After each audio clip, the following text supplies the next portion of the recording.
All right, what's happening, guys? Welcome back to the YouTube channel. My name is Adam, also known as the Plant Power Coach. Today, I'm joined by Cassie. Cassie, how are you doing today? I'm very well, thanks. How you doing? I'm doing very well, thanks. Again, I want to say a big thank you and I appreciate your time today. Hopefully, we can kind of learn a little bit about you and your message and exactly why I've invited you today, because I think your story is quite fascinating. So, first question is essentially, who are you? Like, tell us a little bit about your story and how you got to this point today. So I'm 24. I live in Wales, and I'm a dentist and a bodybuilder and vegan. Fantastic. Nice little Are, de combination. are dentists real doctors? Well, I've got a doctor in front of my name, so I say yes. I'm just kidding. I'm kidding. I know they're real doctors. Yeah, no, that's fantastic. Tell us a little bit more. Like, of my channel, as you probably know already, is a lot to do with veganism, but also fitness. So I'm interested to kind of highlight those two aspects of your life. So you can start with either one, but like, how did you get into fitness or to the point of bodybuilding? Like, I'm assuming it was quite a broad entry into fitness, and then where you are today, and also veganism. Like, how long have you been vegan? So I've been vegan probably about 2 years now. I started my fitness journey um maybe 8, 9 years ago, something like that. Just started going to the gym, got into reading bodybuilding forums online and things like that. Mm, And just sort of structuring my own workouts. And just yeah, just mainly through like my own research, and just really found that I loved I loved the gym. I did like a lot of competitive swimming and things like that growing mm, up, but I found that gym was more like my passion. yep. Um, and then I I ate meat and fish, and not heavily, but I didn't really know where else to get my protein Mm, sources. And then yeah, about 2 years ago, I decided to start with a coach because I thought, well, I want to get into competitive bodybuilding, not just doing it for fun. yep. Um, but I hadn't been eating a lot of meat. I was eating a lot of veggie vegan meals, but I was just struggling to hit my protein intake. So Mm, when I started with my coach, I said to her, look, I want to do competitive bodybuilding, but I don't really know how I feel about eating chicken and rice like 6 times a day. yeah. I was like, I don't really eat that much meat anymore. So she just said, oh, well, how about we do you a vegan plan? So I was like, yeah, okay, if we can do that. So she wrote me up a fully vegan plan. I still had the occasional bit of meat on the weekends, and then I just thought, well, this is no point because I was so Mm. used to eating fully vegan then. So yeah, just changed my lifestyle up, and never looked back really from that point. That's very interesting. Obviously, like from a vegan standpoint, philosophically speaking, obviously there's a lot of tie-in with being with what we eat. Would you would you consider yourself more vegan or plant-based, just based off what you've just explained? I'd consider myself more vegan now. Yep, I've definitely progressively got more vegan. yep, I was more sort of plant-based diet to mm, start, and then I started looking into other aspects of my life, and the clothes I was wearing, products I was buying, things like that. yep, And then obviously the deeper you kind of dive down the rabbit hole, it just goes further and further. But yeah, yep. I class myself as vegan now.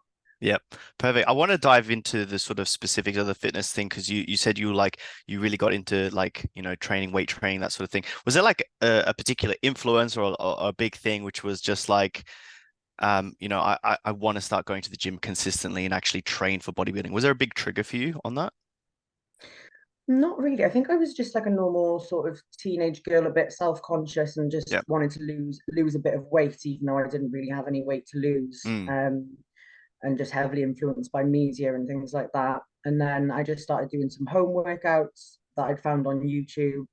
I think it was Gillian Michaels, and she was pretty jacked, and I thought, actually, she looks quite good. And then I think, yeah, as I started to gain a little bit more muscle, then the ideal physique that I wanted kind of yep. changed. And the more muscle I gained, the more I wanted. I still never felt like I had enough. So yeah. That's very interesting. This is my next question is actually not a question I had lined up, but you've brought up a really good point, which is to do with like, I guess, the stigma of women and muscle. Like, what has been your sort of like experience with that? Like when you started building muscle, were you just like shocked and kind of like, oh, I don't want to go this route, or did you kind of lean into it, or was there like, oh, this is amazing, this is great? Like, what was your experience with that? So in school, when I was a teenager and started to put on a little bit of muscle, and like I look back at photos of myself now and think I was small, but to everyone else, I was big, and a lot of the boys in school would sort of make comments about it, and oh you're starting to look like a man and this and that. And then the same boys a couple of years later were messaging me asking me for gym workouts and for tips. Um, and I think now I can look back and see that it was obviously just them feeling insecure about their own physiques. Mm, Um, but I think generally women with muscle are getting more accepted in society, yep. but I still think that there's a stigma about upper body muscle. I feel like it's different. I think it's kind of more accepted now that to have the big glutes and the big legs, but I think to see a with big women with big shoulders or big biceps, things like that, I don't think that's as accepted. And I still think there's definitely a stigma around that Yeah. I've experienced anyway. Absolutely. I've got a question towards the end that I'm going to ask towards that. It's kind of going to be relevant. But like my next bit here is the sort of specifics. Obviously, like I said before, veganism has a big tie-in with what we eat. And that's why I kind of that link between fitness, because fitness is obviously very closely tied into nutrition, what we eat, Mm-hmm. three times a day, 4 times a day, many times a day. What exactly does your eating look like right now? So right now I'm 2 weeks out from 2 or 3 weeks out, I don't even know, Mm, um, from a show. So my eating now isn't sort of reflective of what I'd normally eat. mm. So my diet at the moment You can is, you can also tell us from the beginning to nowish or the end, You can tell us yeah, that. Yeah. okay, cool. So generally when I'm in my off season, Mm, I love food. I like going yep. out for food. And now that vegan options are more accessible everywhere you go, um, I don't feel sort of uncomfortable going out for food. I really enjoy it, and I just generally look at the menu before I go. Um, my off-season meal plan is like chickpeas, beans, a couple of like meat substitutes, Mm, which I'm kind of moving away from now, just because I've been doing some research just into processed foods and things like mm, that. mm, But my diet, my last off season, just to get the protein in, was like a lot mm. of vegan sausages and salmon and steaks and all the Yep. substitutes. Um, then when I switched into prep, um, I mainly rely on tofu as my main protein source. Hmm. So at the moment, my diet is tofu and spinach a couple of times a day, tofu rice and salad, and then oats and vegan protein powder. Then, so not really a lot of food, but my energy expenditure isn't super high at the Mm, moment, so it's not too bad. But I think moving into my off season, I've had a chat with my coach, and she wants to pull me away from the processed foods that we were relying on mm, last time.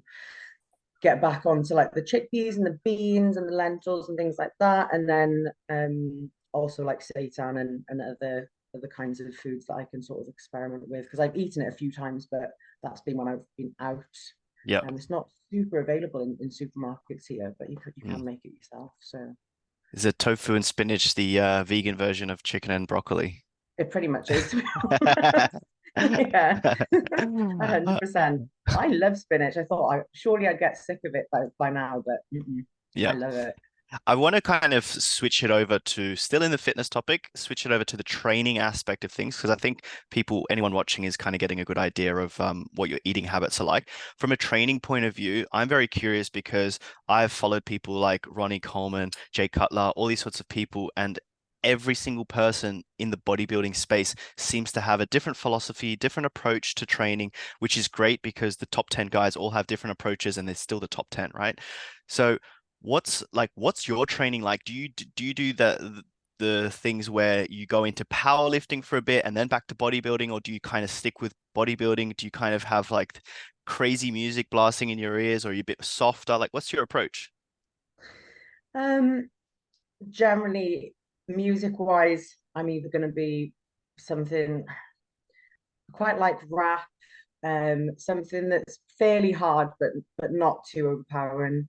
Um, Training wise, I used to do a lot of powerlifting. I think that's how I built a lot of my muscle. Hmm. Um, but I've got to like I kind of realized during my last prep that my midsection control wasn't too great from the years of squatting and bracing and pushing out. And I need to have like a small waist for the class that I'm in. So I've shied away from that a little bit while I'm just gaining more control over my abs. So my training really is push, pull, and 3 leg days. Um, with I do some heavyish compound lifts, so some heavy leg pressing and things like that. And then a lot of time under tension movements as well. So I'm not shifting super crazy weight all the time. Mm, Um, I just like to keep a nice mixture of things. I feel like that's just the best way to get the best out of my physique and mm. my workouts. Absolutely. As a power lifter, I'm sure you probably get this question all the time. What are your squat, bench, and deadlift? Like if you had to guess. Um, Last time I deadlifted, so I did a one-off deadlift last off season just because I was just feeling it. I thought, oh, I haven't deadlifted in a couple of years. Um, I think I was weighing about 65 kilo. Um, and my deadlift was 140 for two, which wasn't too bad. I did used to be crazy strong when I was younger. I should have competed in powerlifting, but I just sort of missed the window, I think. My Mm, bench, haven't done a 1 rep max on a bench in a while. Um, I think I could probably do, last time I checked, I was doing about 80 kilos for about 6 reps. So my chest is pretty good. My squat, it's not great. Probably about 100 kilos, something like that. It's been at yeah. that weight since I was 16. I've never really pushed it Yeah. much higher than that, just because of risk of injury. My squat isn't too great, but I'd like to be able to work on them. I want to be a bit more of a Mm, functional athlete rather than just a bodybuilder that can't really do anything apart from yeah. sit here like this, looking all Okay. big. So, Cassie, I've got a really important question for the next one, and this is Mhm. for anyone kind of watching through. Are you natural? No. And I don't think people realize the amount of assistance that a lot of athletes Mm, that are in the pro league or looking to become professional bodybuilders or professional athletes of any kind. I mm, don't think people or the general public realize the amount of assistance that goes into any sports, like your professional rugby players, professional cyclists, even places that are drug tested. mm. There's always going to be ways around it. Yeah. So yeah, it's a lot more prevalent than people realize. How do, like, in the context of what we've just discussed in the PED world, in the regards to veganism, in regards to even just training, fitness, like there, like I said before, the stigma of even women weight training, there's still a big, I feel there's a stigma anyway. How do the people close to you feel about your lifestyle, considering these things that we just mentioned? Um, I'd say on the whole, the majority of people that are in my life now are very supportive because they are people that I've kind of curated that support my lifestyle, if that makes sense. So I think maybe back when I was in school or while I was at university, I had lots of friends who were into different things, and I still do. But a lot of my friends now are people that go to the gym. I actually don't have any friends that are vegan. I've got Mm, one girl that I'm friendly with who's vegan, but I actually don't really know anyone else that is vegan. But a lot of my friends will happily come out to a vegan restaurant with me or eat vegan food with me or will cater for my sort of dietary needs. Um, and yeah, like my partner's a bodybuilder. He's not vegan, but he won't eat vegan food. So mhm. yeah, I'd say more so now that people are a bit more supportive, but I think Yeah. that's because I've made it that way, if that makes sense. Yeah. You've kind of touched on my next part of the question, which is, do you have any non-vegan friends in your life, or even, like you said, your partner? If so, how do you feel about the people, like your partner, obviously quite close to you, but even your friends and stuff, like, how do you feel about people who don't share that same sort of philosophy as you? It's hard because obviously I haven't always been vegan and I Mm. did eat meat, and when I can remember back to when I was eating meat, and you have that cognitive dissonance there. And when you actually think about it, it made me uncomfortable when I think about the fact that, I had my pet dog and Yep. I was giving my dog treats and had them cuddle up in bed with me, but then I was going downstairs and cooking and eating another animal. Yeah. And then when you actually sit and think about it, there is no difference. Yeah. And I have lots of discussions with friends or like with my partner about it. But I'm not too pushy because I'm conscious that people it can push people away. Yep. So if people are open to it, I'll have the discussion, but I'm not constantly there like, if he's eating his chicken or his steak, I'm not there like, oh, that was Yeah. an animal. It does make Mm. me feel Yep. uncomfortable though, inside really. That's a very interesting point. A lot of people assume, because my partner is vegan, but a lot of people assume that because she's vegan, I went vegan for her, or like it was Mm, that way. I was actually vegan like I was vegan long before her, even though she was kind of like vegetarian and stuff. And there was this thing because like as a man, people assume that I wouldn't be vegan, or I'm not the vegan one in the relationship. Is that the sort of same experience that you've had where it's just like this sort of masculinity thing, or is it something different? yeah, I think that if we go out for food and we order a vegan meal and a meat meal, everyone will automatically assume that I'm vegan, which is quite interesting, really. Yeah. But I think out of all the people that I know that are vegan, more are more of them are women, and I'd be quite interesting to know why. I think there's probably the Mm. masculinity thing of men and men eat meat and men have to be big and strong. Um,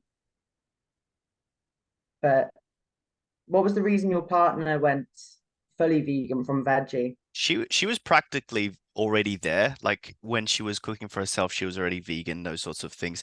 But when she would go back to her family, like they grew up on like not on a farm, but they would slaughter their own chickens and ducks and fish and stuff like that. It was kind of horrendous sometimes when I would visit and I would be like walking through a room and it was just like blood splattered everywhere. It was just horrible. Mm, But she grew up like that, and they had like goats and stuff, and they would get all the milk, and she was kind of like, oh, I only consume dairy from like my family, or from like more sustainable things. And I was kind of just having that conversation. I was just like, do you think that's a good enough reason? I was kind of just expanding on her logic, expanding on her reasoning.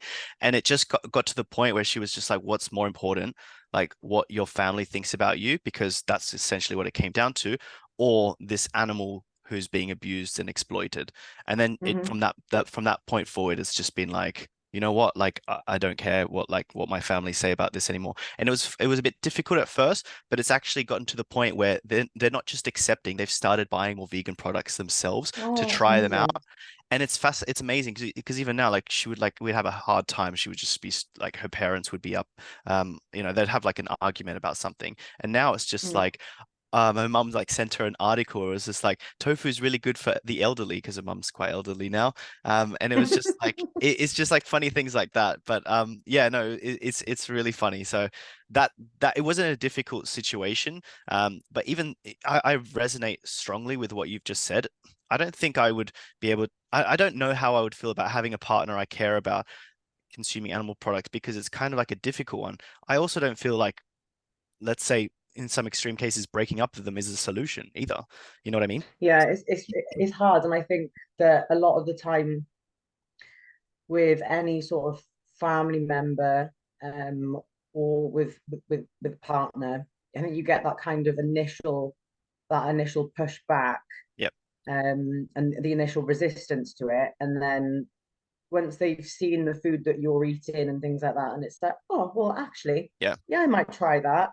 And there's been weeks like when I first met my partner, he said, oh, I can't eat tofu. I could never eat that. It doesn't look very nice. And then there's been weeks where he's been fed up of eating chicken and he's eating tofu all week, or Yeah. we'll go out for food. Like we just went and got some food from the local market, and went to a stall there, and all the food there was veggie vegan, and he happily ate that and didn't moan about it. And I Yep. think if it was when we'd first met, he probably would have, but Yep. now he's a little bit more receptive to it. Mm.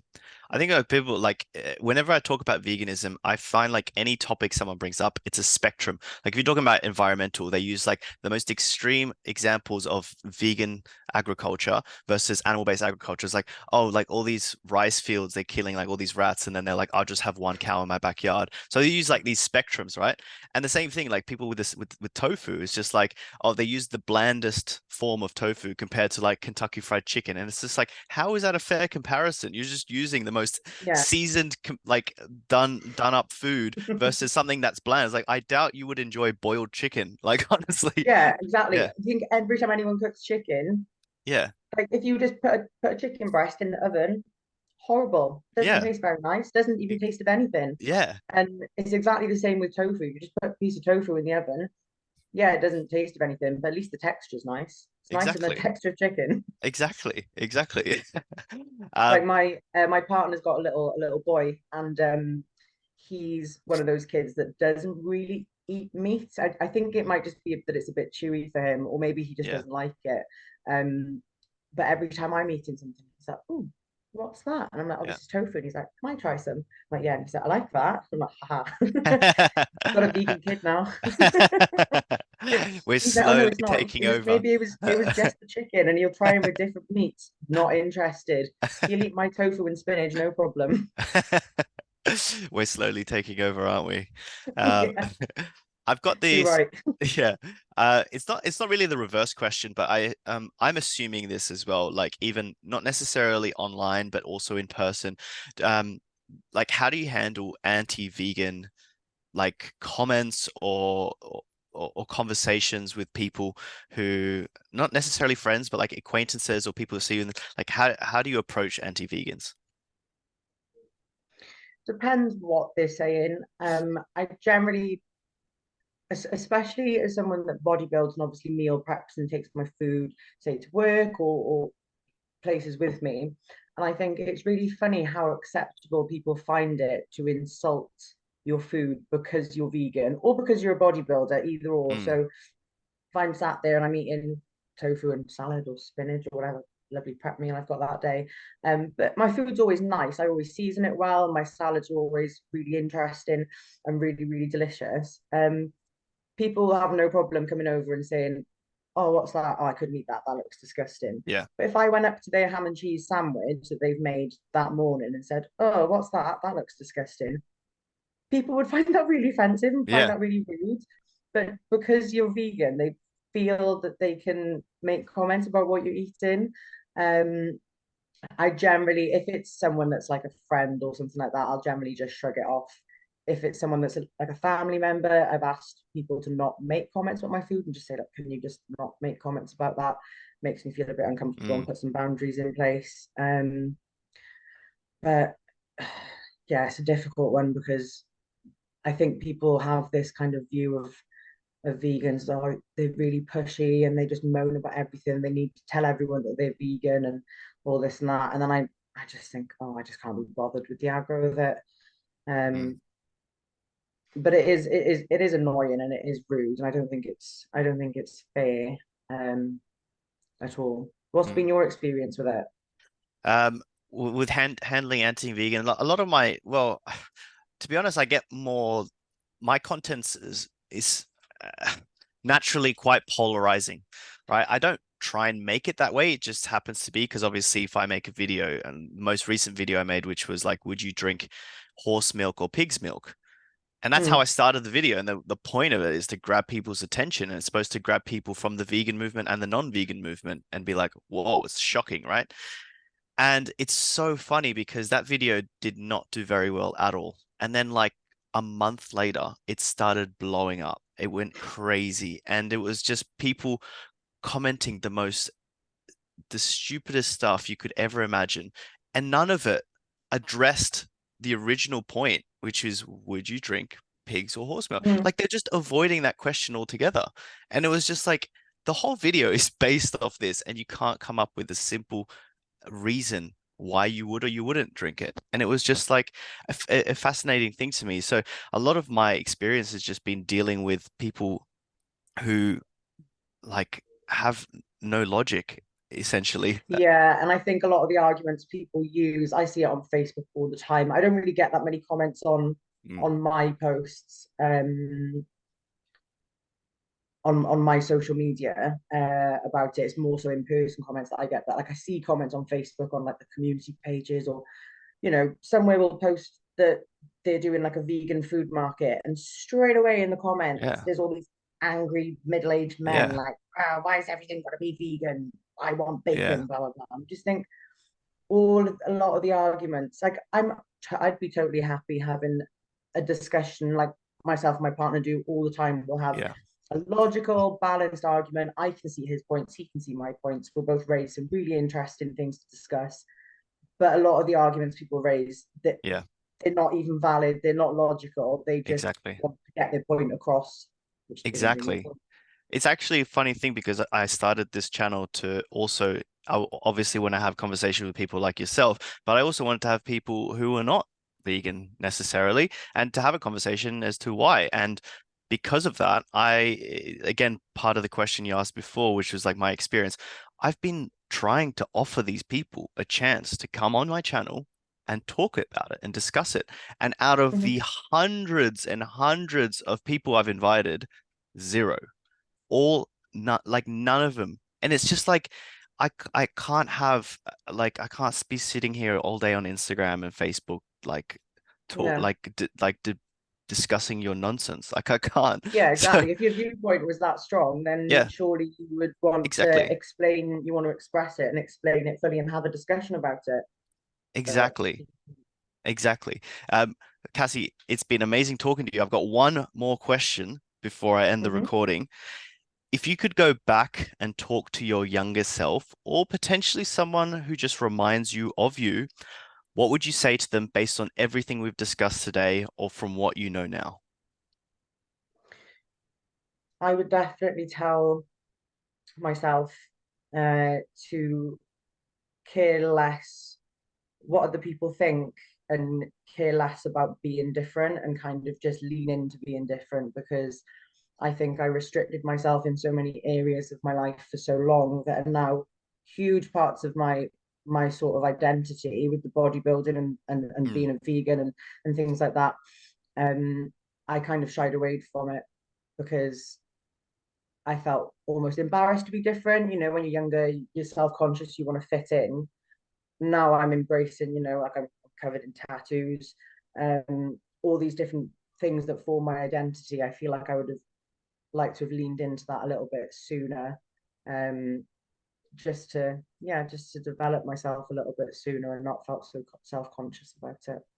I really love that. Honestly, I think especially nowadays, like just self-efficacy is just so important. Actually being able to believe in yourself as well as being able to tell yourself that, like, to be honest, like people who walk into the gym thinking everyone's looking at them, they're probably not. They're probably just No, doing their own thing, and it expands to the rest of your life as well. So that's amazing. 100%. Cassie, it's been amazing. Thank you so much again for your time. Oh yeah, on that note, where can people find you? Like, how can people get their teeth done? How can where can people find you on social media? So, social media, Instagram, I am Cassie Jo Evans Fit for fitness. I am tattooed dentist for dentistry stuff. And my TikTok is just Cassie Jo Evans, I think. I don't really use that much social media. Mainly Instagram, to be honest. A little bit of TikTok now and then, but I think Instagram's where my heart is. Mm, that's amazing. I'm gonna get you to share that with me, and then it'll be down in the description for anyone who wants to follow you on TikTok or Instagram or wherever you are. Thanks again, Cool. Cassie. Thank you so much for your time. Thank you so much for having me. It's been a pleasure.